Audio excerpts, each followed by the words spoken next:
Welcome to healthy food kitchen. நமக்கு இளநீர் சர்பத் செய்ய போகிறோம். எப்படி செய்யுதுன்னு பார்க்கலாம். ரொம்ப டேஸ்டியாக இருக்கும். இளநீர் சர்பத்துக்கு இளநீர் எடுத்து வச்சுருக்கேன். ஓடு நார் இல்லாமல் எடுத்து வச்சுக்கோங்க. ஓடோ நாரோ இந்த மாதிரி பீஸ் இருந்தால் குழந்தைங்க முழுங்கிடுவாங்க. சின்ன குழந்தைங்களா இருந்தால் டயரியா போயிடும், சொருகிக்கின்றோம்னு சொல்லுவாங்க.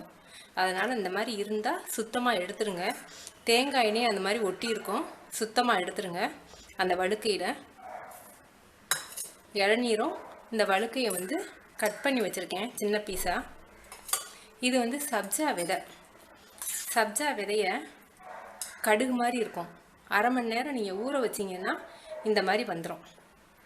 சப்ஜா விதைனா நமக்கு கிராமங்களில் பச்சிலைன்னு சொல்லுவாங்க இல்லையா, அந்த மருந்து செடியோட விதை. பச்சிலைன்னு சொல்லுவாங்க, சில பேர் துர்நுத்து பச்சைன்னு சொல்லுவாங்க, நாட்டு மருந்து. அந்த விதையைத்தான் சப்ஜா விதைன்னு சொல்கிறோம்.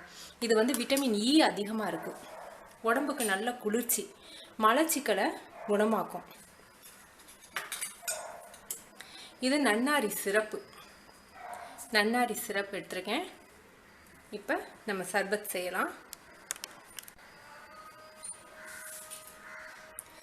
இளநீர் வழுக்க தேங்காய் கொஞ்சம் சேர்த்துக்குவோம்.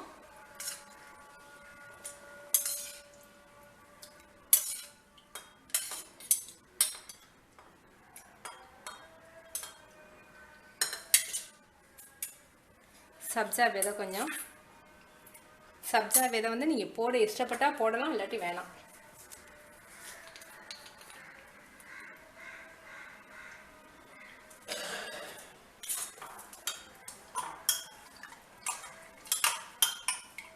நம்ம சுகர் ஆட் பண்ணல. இளநீர்லேயே கொஞ்சம் இனிப்பு சுவை இருக்கும், நன்னாரி சர்பத்தில் கொஞ்சம் இனிப்பு சுவை இருக்கும். இது ரொம்ப சூப்பராக இருக்கும்.